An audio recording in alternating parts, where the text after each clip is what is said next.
전능하사 천지를 만드신 하나님 아버지를 내가 믿사오니 그 외아들 우리 주 예수 그리스도를 믿사오니 이는 성령으로 잉태하사 동정녀 마리아에게 나시고 본디오 빌라도에게 고난을 받으사 십자가에 못 박혀 죽으시고 장사한 지 사흘 만에 죽은 자 가운데서 다시 살아나시며 하늘에 오르사 전능하신 하나님 우편에 앉아 계시다가 저리로서 산자와 죽은 자를 심판하러 오시리라. 성령을 믿사오며 거룩한 공예와 성도가 서로 교통하는 것과 죄를 사하여 주시는 것과 몸이 다시 사는 것과 영원히 사는 것을 믿사옵나이다.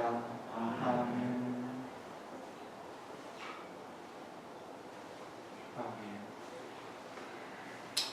교동문 21번 말씀을 다 함께 주 예수 그리스도 이름으로 교독 드리시겠습니다. 교동문 21번입니다.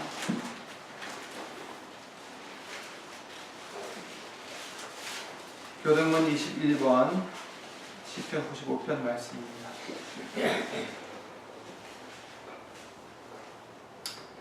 오라 우리가 여호와께 노래하며 우리 구원의 반석을 향하여 즐거이 부르자. 우리가 감사함으로 그 앞에 나아가며 서로 그를 향하여 즐거이 부르자. 대저 여호와는 크신 하나님이시요 모든 신의 크신 왕이시로다. 땅의 깊은 곳이 그 위에 있으며 산들의 높은 것도 그의 것이로다. 바다가 그의 것이라 그가 만드셨고 육지도 그의 손이 지으셨도다. 보라 우리가 굽혀 경배하며 우리를 지으신 여호와 앞에 무릎을 꿇자. 대저 저는 우리 하나님이시요 우리는 그의 기르시는 백성이며 그 손의 양이라. 너희가 오늘날 그 음성 듣기를 원하노라. 아멘. 아멘. 오늘 보실 하나님의 말씀은 마태복음 2장 말씀입니다. 마태복음 2장 1절부터 6절 말씀입니다. 마태복음 2장 1절부터 6절.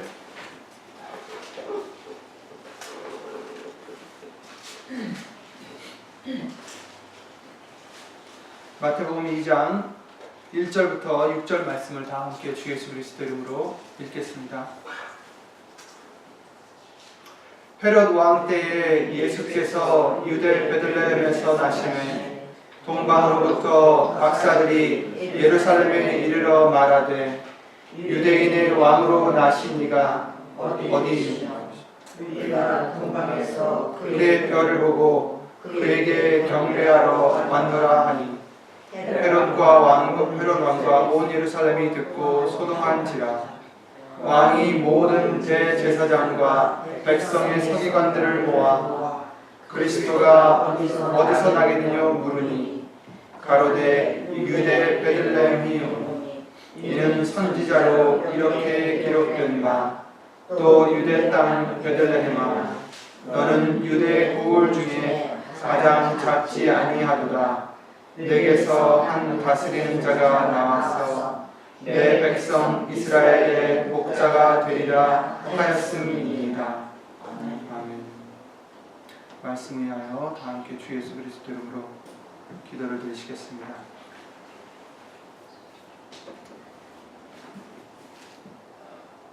은혜와 사랑으로 우리를 이제까지 인도해 주시고 앞으로 오실 그날을 위하여 우리를 진리 가운데로 인도하시며 예비하게 해주시는 주 예수 그리스도 이름으로 신전전능하신 하나님, 예수 이름으로 감사와 영광을 돌려드립니다. 오늘도 주시는 말씀을 예수님의 뜻을 헤아릴 수 있는 준비되어 있는 우리 마음이 될 수 있도록 예수 이름으로 도와주시옵고, 예수님 성령님께서 처음부터 마치는 시간까지 모든 것을 주 예수 그리스도 이름으로 주관하여 주시사 온전히 진정과 신령으로 예수의 이름으로 드려지는 예배가 될 수만 있도록 예수님 도와주시옵소서. 여기 있는 우리뿐 아닌 함께하지 못한 믿음의 식구들, 그리고 인터넷을 통해서 예수의 이름을 힘입어 예배를 드리는 심령들 위에도 동일한 하나님의 말씀의 은혜와 깨달음과 능력으로 예수 이름을 입혀주시며 온전히 예수님께만 영광을 돌려드릴 수 있는 우리 모두가 될 수 있도록 주 예수 그리스도를 도와주시옵소서. 사람의 입술 되지 않도록 예수님 성령님께서 우리의 모든 것을 마치는 시간까지 주 예수 그리스도로 주관해 주실 것을 다시 한번 간구를 드리며 주 예수 그리스도의 이름으로 기도를 드리옵나이다. 아멘.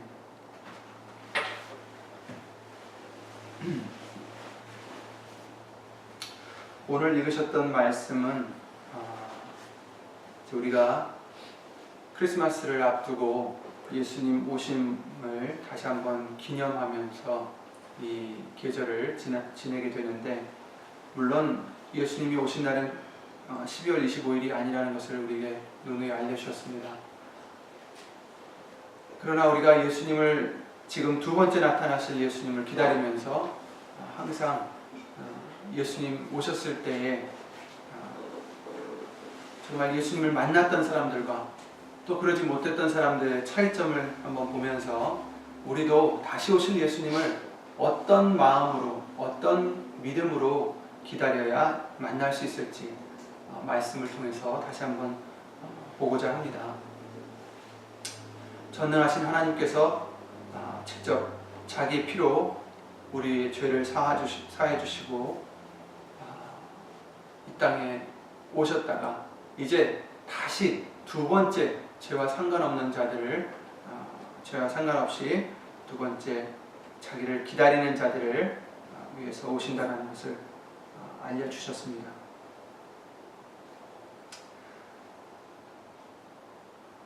이사야 9장 6절 말씀을 아까 제가 읽어드렸는데, 이는 한 아기가 우리에게 낳고 한 아들을 우리에게 주신 바 되었는데 그 어깨에는 정사를 메었고 그 이름은 기묘자라, 모사라, 전능하신 하나님이라, 영존하시는 아버지라, 평강의 왕이라 할 것입니다. 이렇게 말씀을 해주셨죠. 이 외에도 성경에는 거의 400개가 되는 메시아에 대한 직접적인 예언들이 있습니다. 사실 예수님께서 말씀하셨듯이 구약은 예수님에 관한 말씀들입니다. 수천 년 동안 약속되어 있었던 메시아의 등장이 지금 오늘 읽었던 본문의 말씀을 통해서 이루어지고 있는 것입니다.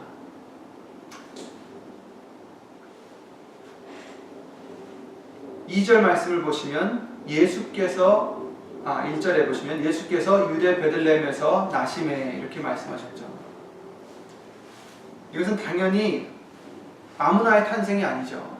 보통 사람의 아기가 태어나도 우리는 기뻐하고 축하를 하지만 2000년 전에 이 탄생은 만대와 만세로부터 감추었던 하나님의 비밀이 드디어 나타난 것이다 라고 말씀을 해주시고 있습니다. 골로새서 1장 26절이죠. 이 비밀은 만세와 만대로부터 오므로 감추었던 것인데 이제는 그의 성도들에게 나타났고 하나님이 그들로 하여금 이 비밀의 영광이 이방인 가운데 어떻게 풍성한 것을 알게 하려 하심이라. 이 비밀은 너희 안에 계신 그리스도시니 곧 영광의 소망이라 이렇게 말씀해 주셨죠. 만세와 만대로부터 감췄던 것이다. 많은 선지자와 의인이 이 순간을 기다려왔음을 마태복음 13장 17절 말씀을 통해서 알려주십니다. 하나님의 백성이라면 누구든 이 순간을 학수고대하고 있었을 것입니다.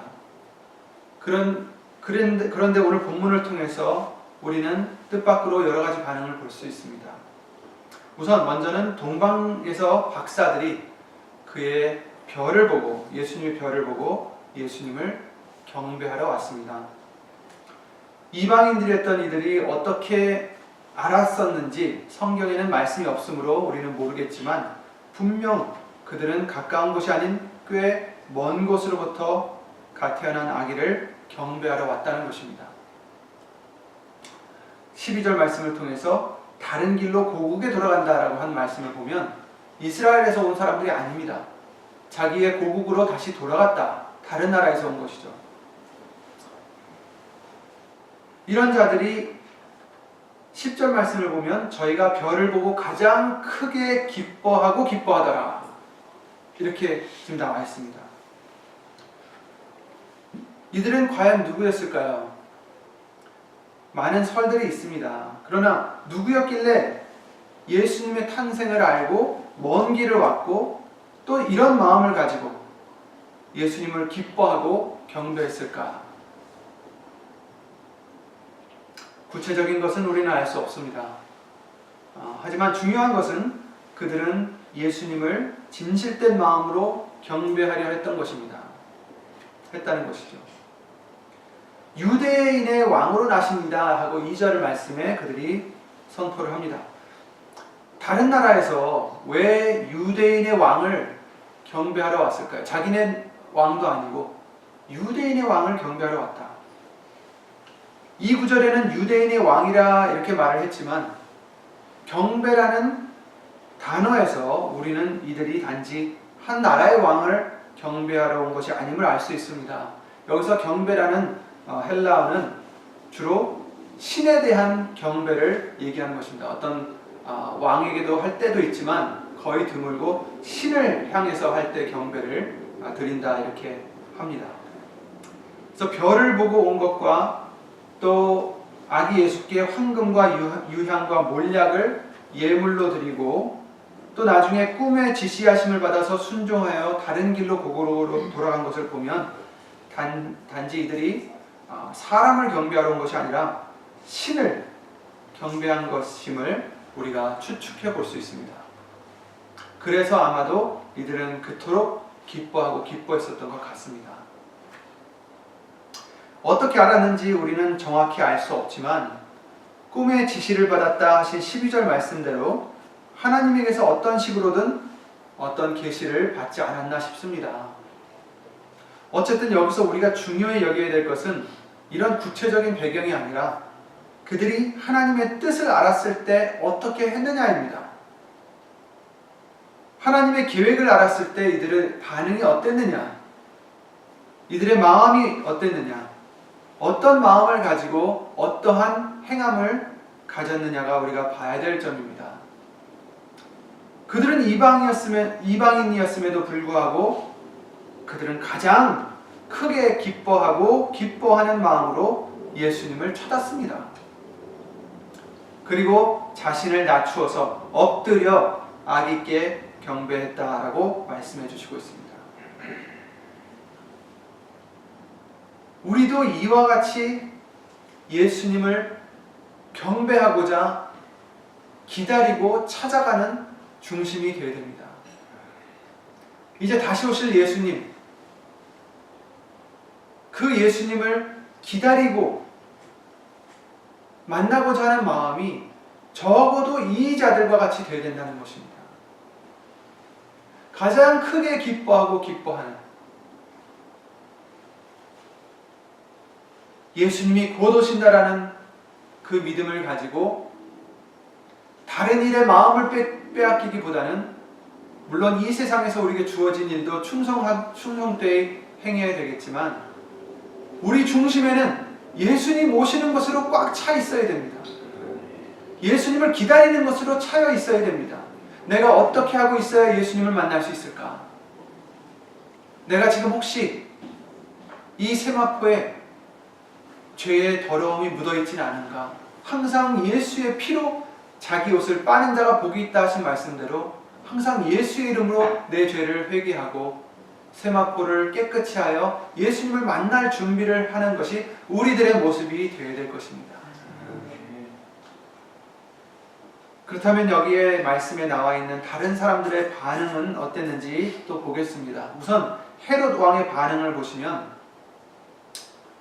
3절에 보시면 헤롯 왕과 온 예루살렘이 듣고 소동한지라 이렇게 말씀하셨습니다. 이 소동이라는 뜻은 마음을 휘저었다라고 생각하면 됩니다. 마음이 소동됐다라는 것.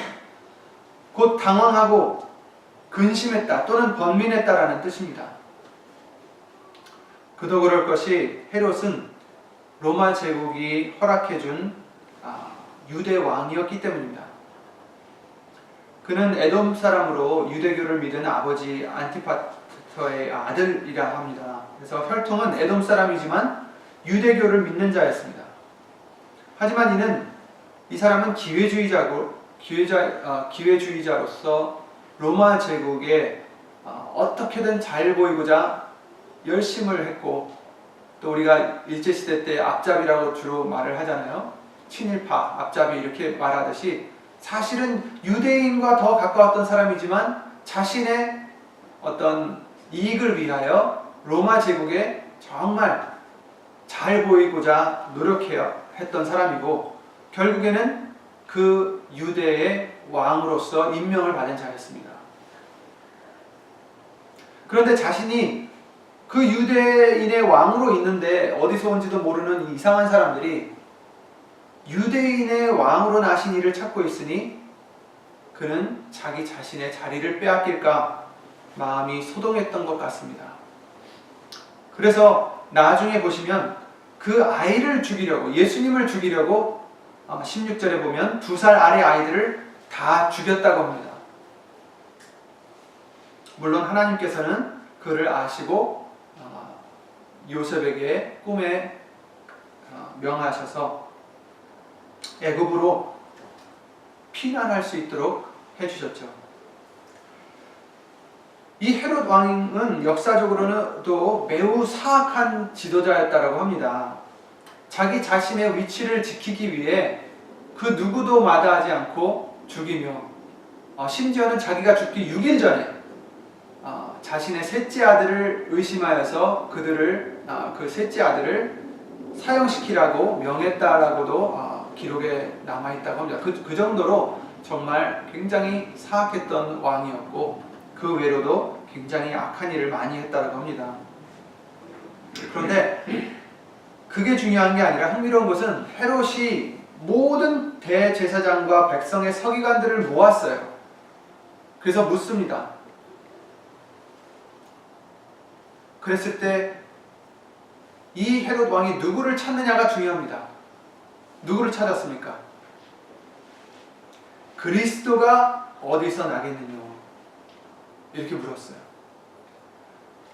2절에 동방에서 온 박사들이 유대인의 왕으로 나신 이를 찾고 있었을 때 헤롯 왕은 그가 그리스도라는 것을 알았다는 얘기입니다. 그냥 이 나라를 그냥 다스릴 사람이 아니라 이는 성경을 알고 있던 사람으로서 그리스도라는 것도 알았고, 바로 이 아이가 그리스도라는 것을 추측했다라는 것입니다. 그래서 그리스도가 어디서 나겠느냐 물은 거죠.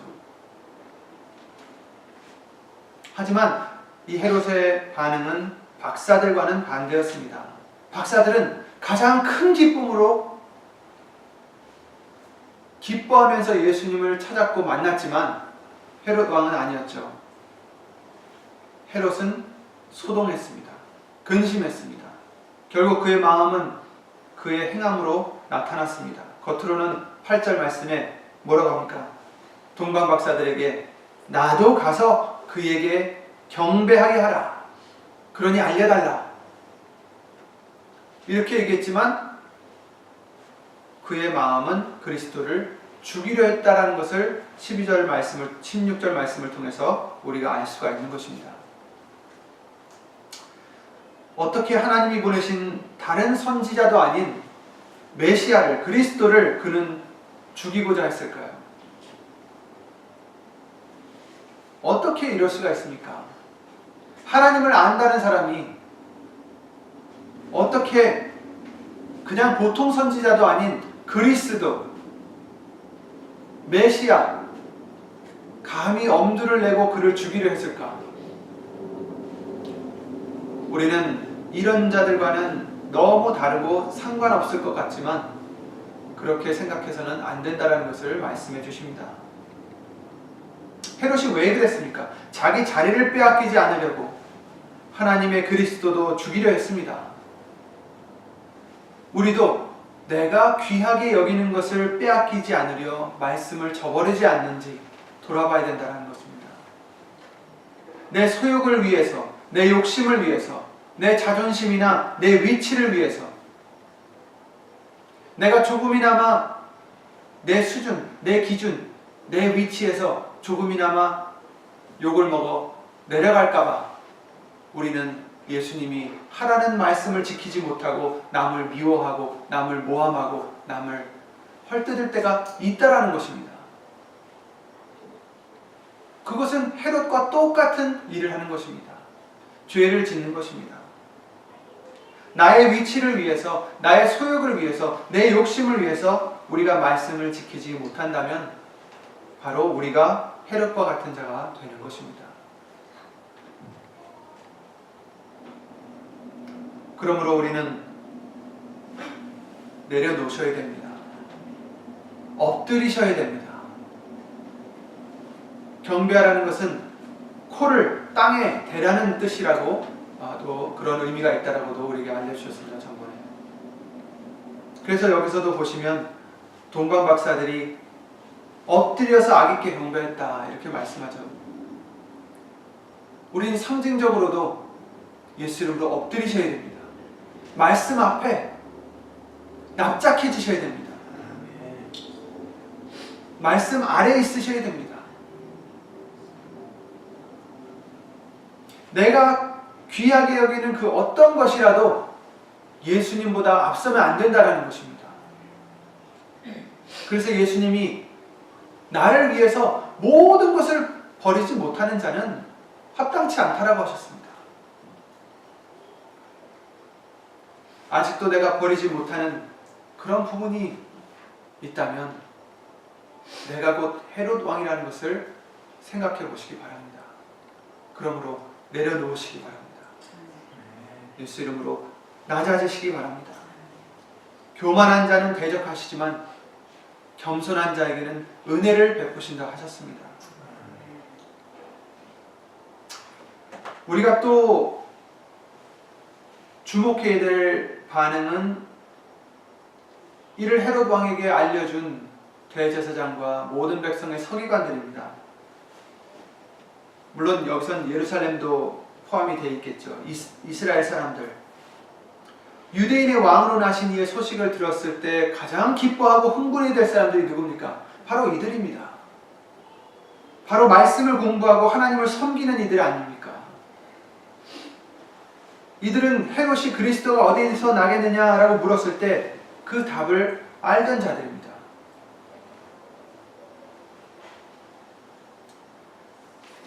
왕이 모든 대제사장과 백성의 서기관들을 모아 그리스도가 어디서 나겠느냐 물으니 가로되 유대 베들레헴에 오니 이는 선지자로 이렇게 기록된 바 또 유대 땅 베들레헴아 너는 유대 고을 중에 가장 작지 아니하도다 내게서 한 다스리는 자가 나와서 내 백성 이스라엘의 목자가 되리라 하였음이니이다.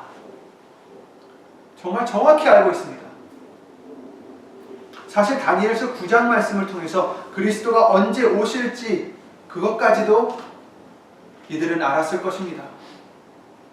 다니엘서 9장 25절 26절 말씀을 보시면 그러므로 너는 깨달아 알지니라 예루살렘을 중건하라는 영이 날 때부터 기름 부음을 받은 자 곧 왕이 일어나기까지 7이레와 62이레가 지날 것이요. 이레라는 것은 한 주를 뜻합니다. 그죠? 7일을 뜻하는데 여기서는 하나님께서는 하루를 1년으로 계산하게 하셔서 7이레라는 것은 일주일, 곧 7년이 7번 있다는 뜻입니다. 49년을 얘기하죠. 62일에 그래서 도합해서 69일에 결국에는 하나님께서 이 예언을 정확하게 이루셨습니다. 62일의 후에 기름 부음을 받은 자가 끊어져 없어질 것이며 장차 한 왕의 백성이 와서 그 성읍과 성소를 회파하려니와 그의 종말은 홍수에 엄몰될 것 같을 것이며 또 끝까지 전쟁이 있으리니 황폐할 것이 작정되었느니라 이렇게 말씀해 주시고 있습니다. 왕이 일어나기까지 7일에와 62일에 곧 69일에가 지난다라고 하는 것입니다. 언제부터? 예루살렘을 중건하라는 영이 날 때부터.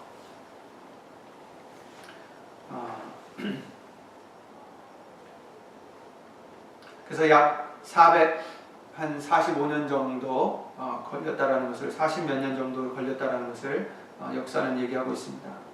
그래서 그 날까지도 거의 다 알려주셨어요. 그런데 궁금한 것은 왜 이들은 예수 그리스도가 어디서 나실지, 그리스도께서 어디서 나실지, 또 언제 오실지 대충 알고 있으면서, 답을 알고 있음에도 불구하고 박사들이 유대인의 왕으로 나신 이가 어디 있느냐 하고 찾았을 때 왜 그들을 따라가지 않았을까요?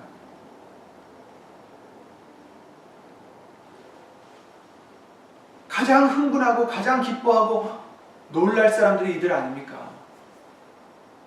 그래? 정말 그런가? 하고 달려가 봤을 것입니다. 베드로가 예수님이 무덤에 안 계시다라고 여자들에게 들었을 때 어떻게 했습니까? 무덤으로 달려가서 봤죠. 왜 그랬겠습니까? 이들도 그랬어야 될 거 아닙니까? 참고로 이들이 있었던 이 예루살렘은 당시 이스라엘 그 나라의 지도를 보시면 중간 정도에 있는 도시입니다. 그리고 예수님이 나신 베들레헴은 거기서 한 4.5마일, 키로수로는 7.1km라고 합니다. 그래서 얼마 멀지 않은 남쪽으로 있는 고을입니다. 마을인데, 그래서 작은 마을이기 때문에 너는 유대 고을 중에 가장 작지 아니하도다. 이 뜻은 작은 고을이지만 그렇지만 너에게서 그리스도가 나시기 때문에 작지 않다라는 것을 이제 말씀해 주시는 그런 말씀이죠. 4.5마일이면 천천히 걸어서 1시간 반이면 가는 거리입니다. 물론 지금은 우리가 차로 여기저기 다니니까 1시간 반을 걸으라 그러면 좀 부담이 되는 거리일 수도 있겠지만 그때 당시는 안 그랬습니다. 당시에는 먼 거리가 아니었을 것입니다. 동방 박사들을 보면 그보다 훨씬 먼 타국에서 온 것을 우리가 생각해 볼 때 4.5마일은 하나님의 그리스도를 만나는데 너무너무나 가까운 거리라고 볼 수 있습니다. 생각해 보세요. 몇백 년, 몇천 년을 기다려온 메시아를 드디어 만날 수 있다면 어디든 못 가겠습니까? 하루 종일을 걸어서, 아니 며칠을 걸어서라도 갈 수 있지 않았을까? 특히 평생 동안 이들은 하나님의 약속을 기다리던 그런 하나님의 백성이라면 당연히 그랬겠죠. 그랬어야죠. 대제사장이라면, 서기관들이라면. 그런데 이들은 왜 그 가까운 거리를 달려가서 예수님을 찾아 경배하지 못했을까? 박사들의 말을 믿지 못했었을까요? 그래도 그들이라면 가서 확인이라도 했어야죠. 평생 동안 하나님을 섬기던 사람들입니다. 다른 일을 하면서 하나님을 취미로 섬기는 자들이 아닙니다. 하나님이 그들의 삶인 사람들입니다. 다른 유대인들도 그랬지만 더군다나 이들은 더 그랬죠. 그런데 왜 달려가서 섬기지 않았을까?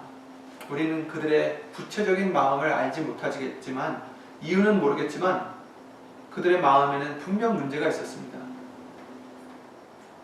예수님이 그리스도로 오셨는데 제일 먼저 알아봐야 될 그들은 메시아를 알아보지 못했습니다.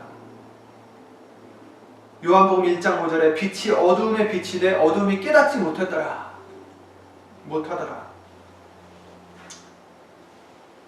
3장 19절 말씀에 이렇게 나오죠.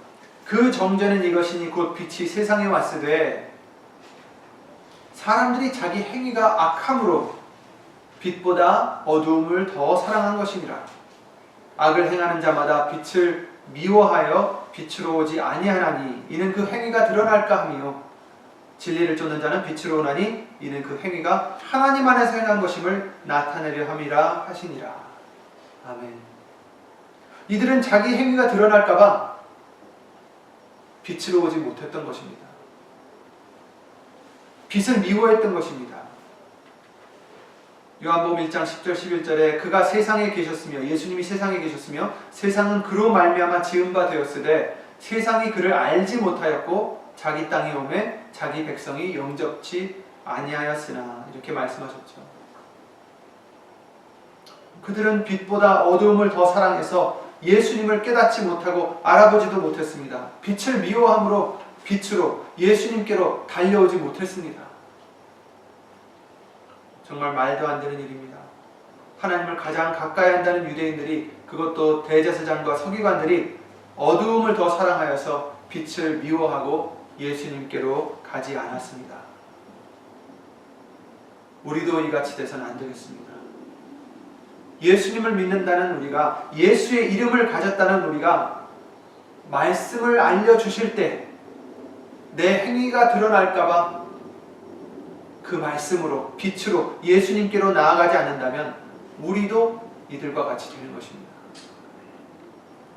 진리를 쫓는 자라면 빛으로 와서 그 행위가 하나님 안에서 예수의 이름으로 행한 것임을 우리는 나타내야 됩니다.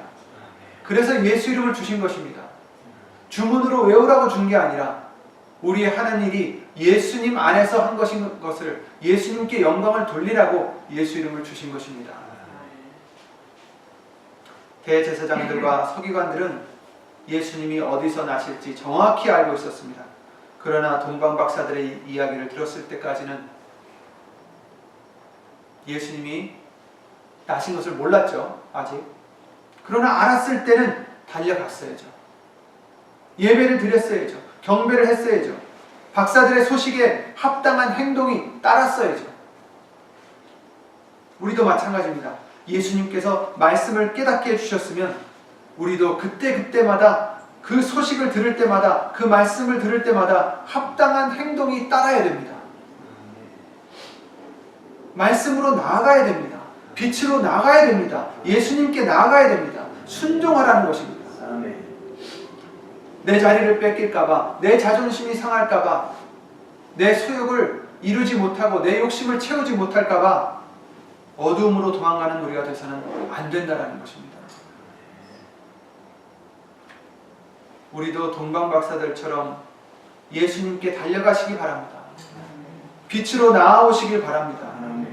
우리의 모든 행하는 것이 예수의 이름으로 하나님 안에서 행한 것임을 나타내시길 바랍니다. 항상 우리는 말씀으로 달려가서 말씀 앞에 엎드려 경배하는, 내 자신을 낮추는 그런 겸손한 우리가 되시길 바랍니다. 이들에게도 그리스도의 오심을 구약의 많은 말씀으로 경고를 해주셨습니다. 그러나 그들은 외적으로는 메시아의 나타나심을 기다리는 듯 했지만, 그 누구보다 경건해 보였지만 그것은 자기의 생각을 위한 기다림이었습니다. 예수님께서 나타나시면, 그리스도께서 나타나시면 앞절을 힘들어서 있었던 그 로마 제국으로부터 해방을 받기를 원했습니다.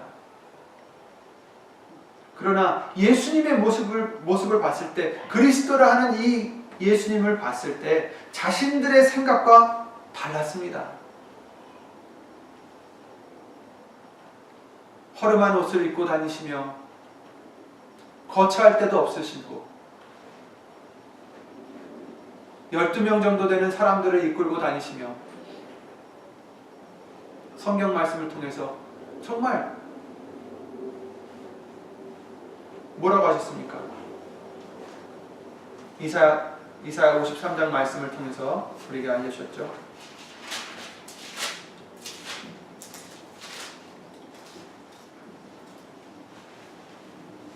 이 절 보시면, 그는 주 앞에서 자라나기를 연한 순 같고 마른 땅에서 나온 줄기 같아서 고운 모양도 없고 풍채도 없은즉 우리 보기에 흠모할 만한 아름다운 것이 없도다. 사람들 보기에 너무 초라해 보였습니다. 메시아로서는. 로마 제국으로부터 해방시켜줄 사람으로 치고는 너무나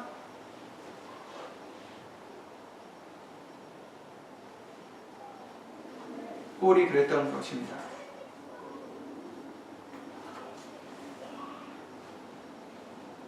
그래서 그 모습이 자신들의 생각과 다르자, 예수님이 가르치시는 것이 자기의 생각과 다르자 오히려 그들은 예수님을 붙잡아 죽였습니다. 우리에게도 지금도 많은 말씀으로 경고를 해주십니다. 다시 오신다고 경고해 주십니다. 두 번째, 죄와 상관없이 나타나시는 예수님을 위해서 예비하라 수없이 경고해 주십니다.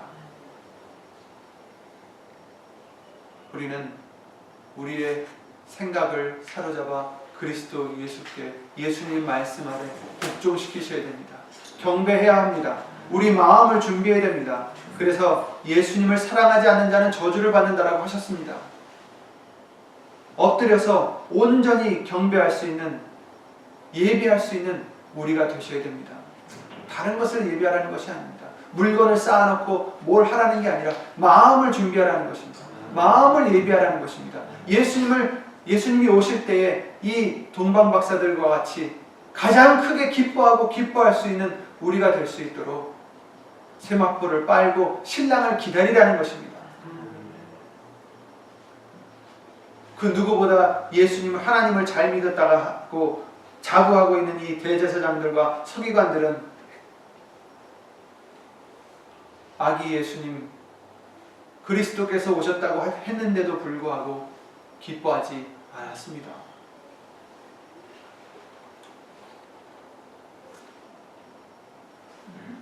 헤롯 왕도 그리스도이심을 알고 있으면서도 자기 자신의 자리를 빼앗길까 오히려 예수님을 죽이려 했습니다. 우리의 마음을 돌아보시기 바랍니다. 지금만이 아니라 항상 살면서 순간순간 우린 돌아봐야 됩니다. 내 것을 지키기 위해 내가 말씀을 소홀히 하지는 않는지, 순종하지 않지는 않는지, 내가 헤롯 왕이 되지는 않는지, 내가 이 대제사장과 바리새인들, 이 서기관들처럼 예수님을 못 알아보는 그런 어두움에 처해 있는 자가 아닌지 항상 돌아보면서 빛을 사랑하시고 빛으로 달려나오시고 예수님께 예수 이름으로 영광을 돌릴 수 있는 저와 여러분들이 되셔서, 예수님 이제 곧 오십니다.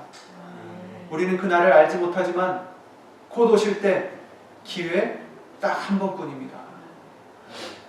그렇죠? 그 기회를 놓치면 울며 이를 간다라고 하셨죠. 성경 말씀을 통해서. 그런 우리가 되지 않도록 예수 이름으로 예비하시기 바랍니다. 우리 마음을 예비하시기 바랍니다. 예수님을 사랑하시기 바랍니다. 예수님 성령님께서 어떻게 해야 우리가 예수님을 사랑하는지, 예수님을 어떻게 기다려야 되는지 말씀을 통해 항상 알려주시기를 예수 이름으로 기도를 드립니다. 주 예수 그리스도를 기도드리고 주기도를 마치겠습니다.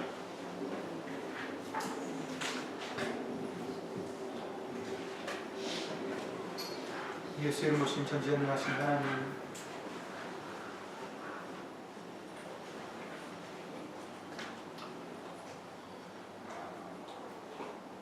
허물 많은 우리들을 사랑하셔서 예수의 이름의 권세로 죄사함을 받게 해주심을 주 예수 그리스도 이름 먼저 감사와 영광을 돌려드립니다. 예수님, 나태해지는 우리가 되지 않도록 도와주시옵소서. 서기관들과 같이, 대제사장들과 같이 나태해지지 않도록 도와주시옵소서. 헤롯 왕과 같이 자기 것을 지키려 말씀에 순종하지 않는 우리가 되지 않도록 도와주시옵소서. 먼 거리라도 그 빛을 보고 예수님께 달려와 엎드려 경배한 그 박사들과 같이 우리도 예수님의 빛을 항상 바라보며 겸손히 엎드려 경배하는 예수님을 찾아오는 빛으로 나아오는 예수의 이름으로 영광을 돌려드리는 우리가 될 수 있도록 주 예수 그리스도 이름으로 항상 도와주시옵소서. 예수님, 우리의 세마포가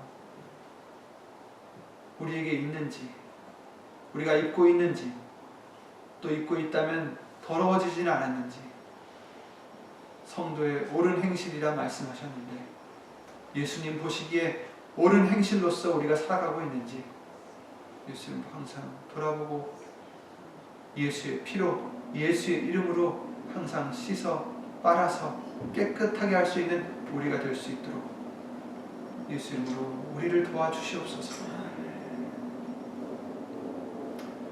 여기 있는 우리뿐 아니라 함께하지 못한 믿음의 식구들, 또 인터넷을 통해서 예수의 이름으로 예배를 드리는 심령들 위해 하나님의 크신 사랑과 예수님의 은혜와 예수님 신 성령 하나님의 교통하심과 운행하심이 영원토록 함께해 주시길 간절히 바라오며 주 예수 그리스도 이름으로 간절히 기도를 드리옵나이다. 아멘. 하늘에 계신 우리 아버지, 이름이 거룩히 여김을 받으시오며 나라 임하옵시며 뜻이 하늘에서 이룬 것 같이 땅에서도 이루어지이다. 오늘날 우리에게 일용할 양식을 주옵시고 우리가 우리에게 죄진 자를 사하여 준 것 같이 우리 죄를 사하여 주옵시고 시험에 들게 하지 마옵시고 다만 악에서 구하옵소서. 나라와 권세와 영광과 아버지께 영원히 있사옵나이다.